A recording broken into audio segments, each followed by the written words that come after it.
Welcome. I'm Nancy Pfaff, a certified spiritual director, one who facilitates your deeper awareness of the great mystery within. This is a time prepared for you to encounter the mystery at the center of all things through the practice of Lectio Divina. You can find out more about me and Lectio Divina at the introduction to this series. Jerome Waddle, creator and producer of My Dragon Theater Productions, is watching the chat, so feel free to interact. We want to know you're here, and a friend of yours might want to know you're here, so say hello. I'd love you to subscribe by clicking the bell, and then you'll get notices when we go live or post something new. You may contact me through email at sacredquestreno@gmail.com. Lectio Divina is an ancient spiritual practice of deep listening to inspired words. We all have the capacity to experience the divine presence, and Lectio Divina provides a portal into that mystery. Spiritual attentiveness creates space to notice the activity of the divine within yourself. Perhaps you've had a spiritual experience and you want more. You want to go deeper. I like to introduce you to spiritual masters, both men and women from a variety of backgrounds and spiritual paths. Masters who have been recognized by others and have a life from which love and wisdom flows. You want to find that person that awakens your heart with the desire for connection to the love at the center of all things. Someone that puts words into your own heart's longing. Tonight's focus is on Adyashanti, formerly Stephen Gray, a living spiritual master in San Francisco Bay Area of California.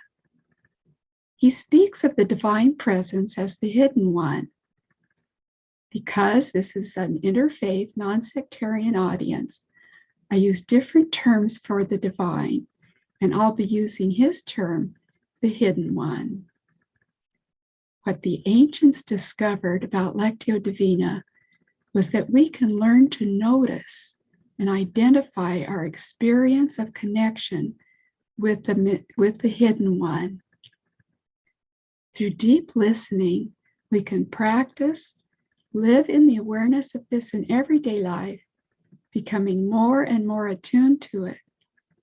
In doing so, we become a living expression of the hidden one. I chose Adyashanti because he is a living spiritual master who lives what he teaches. When sitting in an audience with him, you can experience his deep peace and the authenticity of his being. He shares his wisdom about the path of spiritual awakening. Spiritual awakening is thought of as encountering something unknown and mysterious. At the heart of it is the hidden one. An understanding comes that I am that. Something happens in you. It's a bit like falling in love. When you fell in love, something happened to you, and you felt it. Something arose that you didn't know existed, and it held you. You are not the same person. So it is with spiritual awakening. Adyashanti knows how to help others in their spiritual journey because he has experienced spiritual awakening, and he knows the stages and the paths and the traps on the path. Sometimes we need the right kind of help to move to the next stage on our journey. One sign is that you feel restless. A teaching by Adyashanti helped me when I was gripped by a terrible anxiety. There was a sense of myself being replaced with a self I didn't recognize. No matter what spiritual practice I tried, none gave any relief. Through a synchronicity, that is a meaningful coincidence, I heard his video in which he talked to a young woman overcome by fear and anxiety. She was a serious seeker after truth. He helped her understand that a period of intense anxiety could be part of the process of transformation. Just knowing that helped me to be present to the process and not resent it or fight it so much. There will be a link in the description to that teaching titled, I'm Overcome with Fear. Adyashanti, meaning primordial peace, was born on October 26, 1962, and is an American spiritual master and teacher, as well as an author.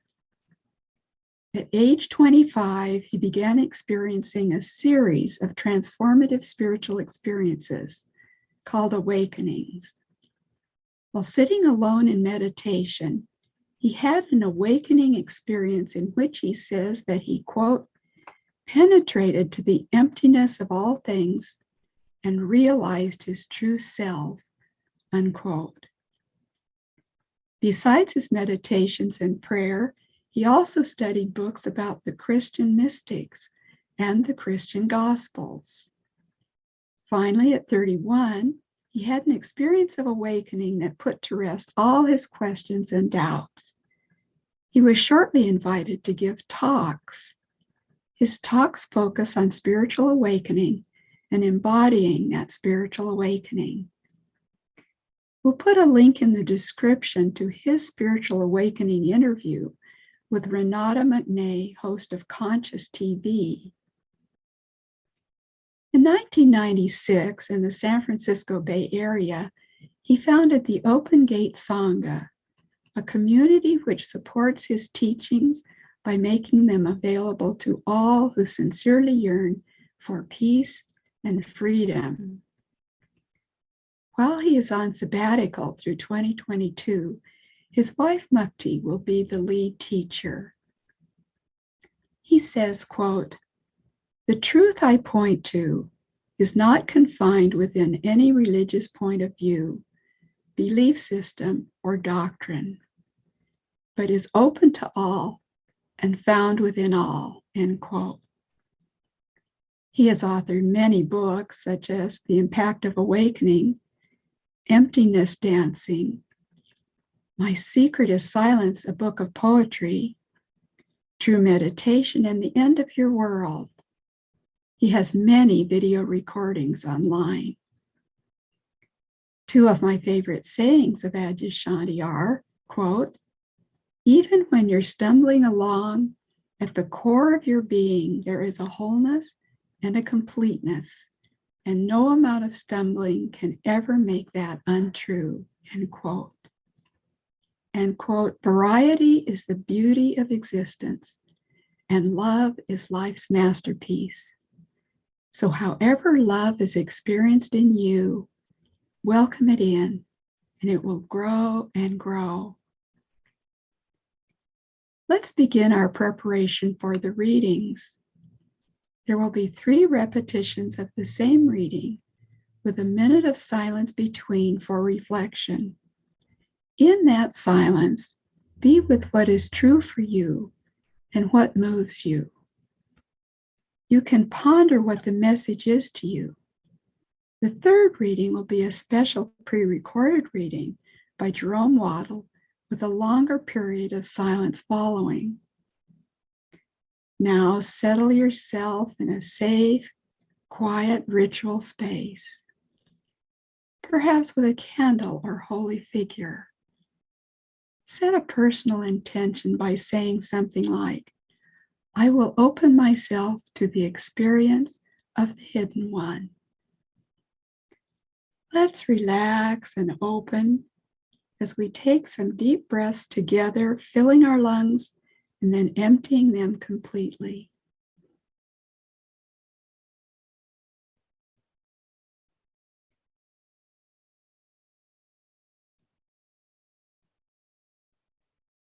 Suspend temporarily attention to the daily world.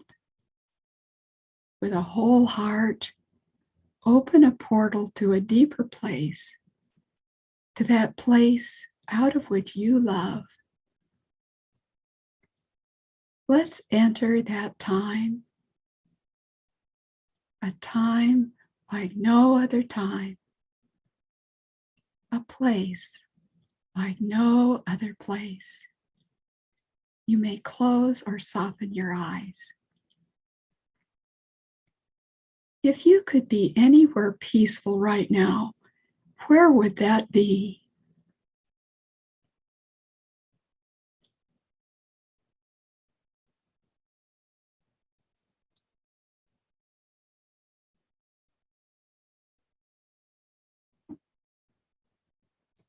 Be present there.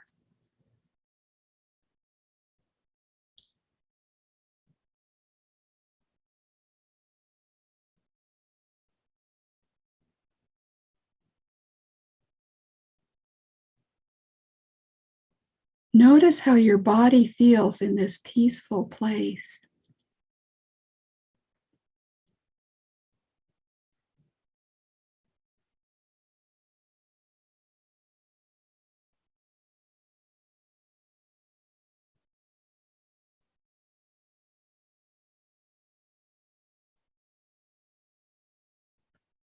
Where in your body do you feel this deepest peace?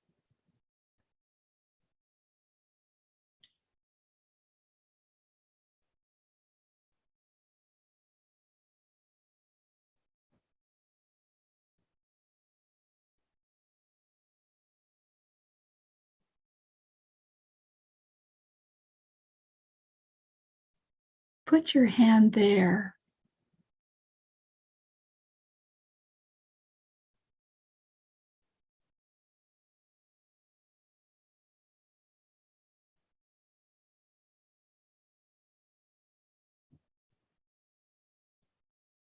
Notice the warmth of your hand on your body.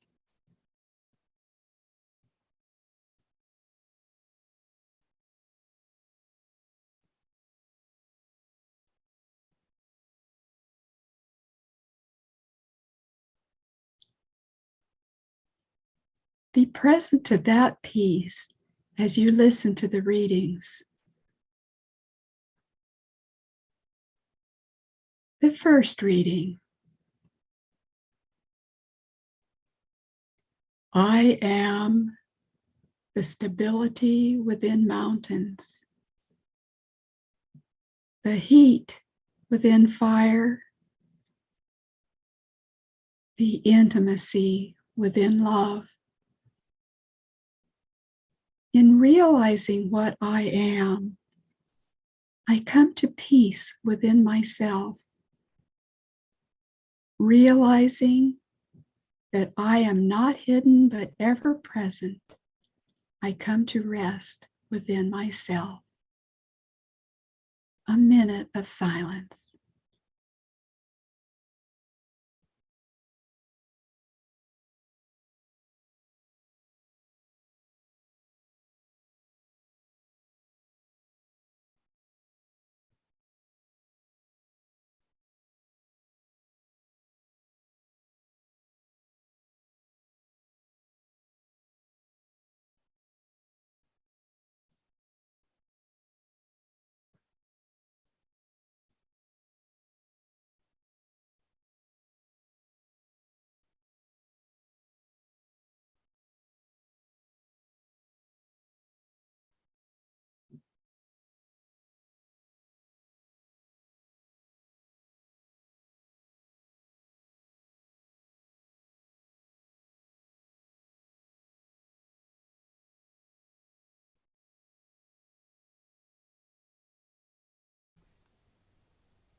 The second reading.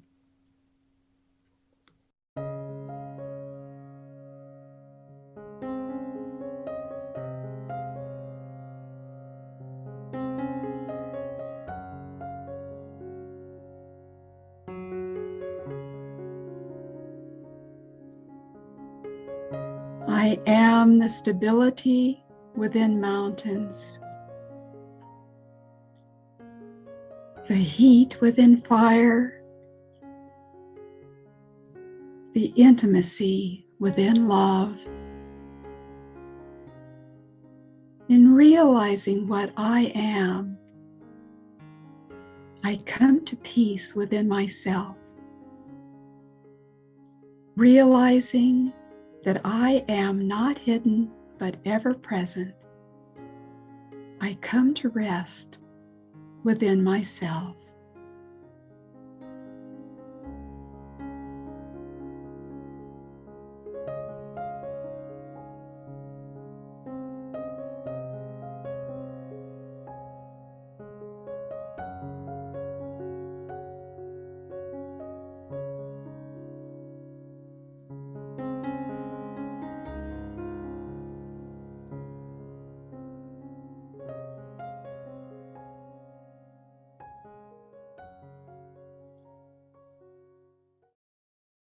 A minute of silence.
The third reading.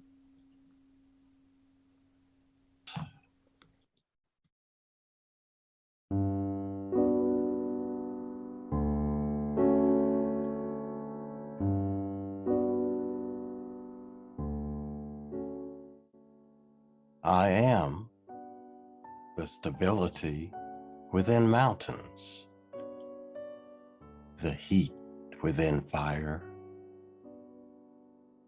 the intimacy within love. In realizing what I am, I come to peace within myself, realizing that I am not hidden, but ever present. I come to rest within myself.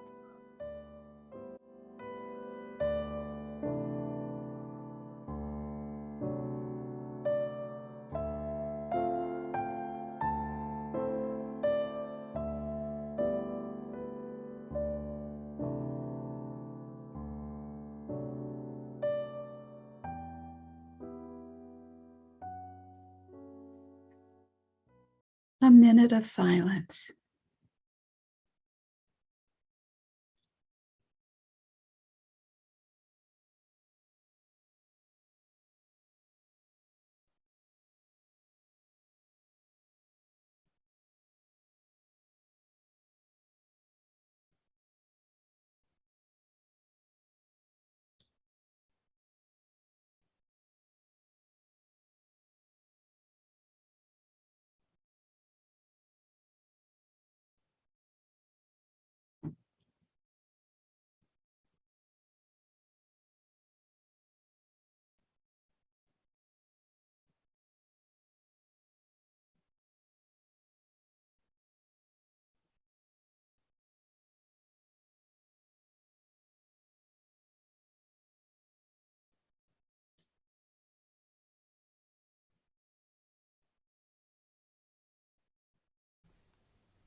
continue to be present to your experience.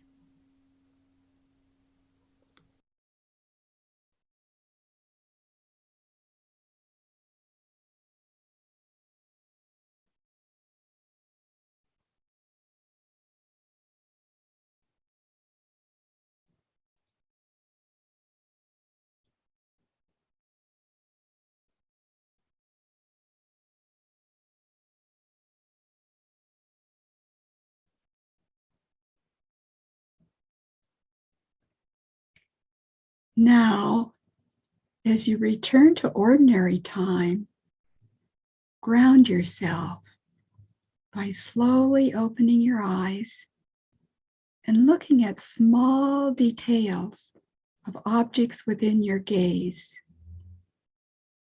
Let your eyes take in one detail at a time. Notice shapes and colors. Hum a tune of gratitude and smile.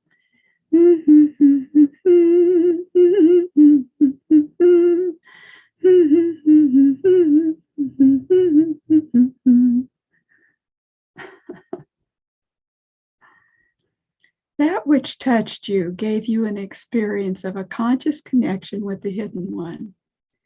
Some word or phrase caught your attention. That's a priceless gift and it needs to be opened. How do you open it? You give it your attention more and more. And in doing so, you invite the Hidden One to increase a sense of presence in you. What kind of attention am I talking about? You could write down what caught your interest and begin asking yourself, what is there about this that interested me, that touched me? Why now? Where can I find out more about it? This is a kind of discursive meditation. Another kind of attention would be to give it form, perhaps a poem, a painting, movement to a certain musical piece, doodling, making something in clay, or cooking a special meal to honor the experience. Then keep alert for synchronicities. The Hidden One is creating them to let you know that you are personally known. Then give form to that experience of being known and keep alert for more moments like this. Let me tell you a story about some of my experiences on the way of spiritual awakening. There have been many, but I'm going to talk about 3. The first one that stands out in my mind took place in a congregational church that was observing the day Jesus died. That day is called Good Friday by most Christians, but this church called it Black Friday and covered all the altarpieces in a black cloth. I was 27 years old. The Bible reading for that afternoon was John 3:16. For God so loved the world that God gave the only begotten Son, that whoever believes in his name shall not perish, but have everlasting life. As I was pondering that, I experienced a powerful intuition that God loved me more than I loved my own son, and I loved that 2-year-old son with all my heart. The Hidden One knew me personally and loved me. I was filled with such joy, I couldn't stop smiling for days. My face even began to hurt from so much smiling. The God I'd learned about and prayed to was no longer outside myself, but present within me. This propelled me on a search to understand what had happened to me. Another experience 26 years later introduced me to the power of miracle in mind and body. I'd been very ill for 9.5 years with chronic fatigue syndrome, and I was desperate for some inspiration to keep going. I went to the Mercy Center, a retreat center in Burlingame, California, to meet with a spiritual director. He listened with me to the movements of the hidden one in my soul. Brother Don Bassan, a Marist brother, asked me to pay attention to my dreams. I was there for a 3-day personal retreat with him. The first night I had a dream, which was a kind of nightmare. It pointed out how much pain I was in from the marriage. The second night, I had a dream of a divine child, pictured here by C.G. Jung's painting of the divine child. From the child, I received a healing substance that loosened all my repressed libido. I woke up well. My former beliefs about the hidden one slipped away, and a much larger awareness took its place. Now anything was possible. There will be a link to Don Bassan's website in the description. 24 years later, I was listening to an organ performance at the local Episcopal church when I suddenly became aware of what I call the divine feminine. I was aware of a feminine energy outlined in my awareness as a woman with extraordinary beauty and purity. I knew this was the hidden one in feminine form, and she was in me. I realized I was more than the human being I thought I was. The male trinity of Christianity gave way to the divine feminine. I was mirrored by spirit as feminine. It was like I could breathe for the first time. This experience was like a dam breaking. The hidden one I thought I knew gave way to a new way of knowing. This released me to embrace the hidden one as the great mystery that is all. Now, before we go, leave a comment in the chat. Tell us what you learned or liked. Ask a question. Click like if you do and share with a friend. For Jerome Waddle's readings, just type Jerome Waddle in the YouTube search bar. If you'd like to connect with me, email me at sacredquestreno@gmail.com. May the love that passes all understanding keep you in peace.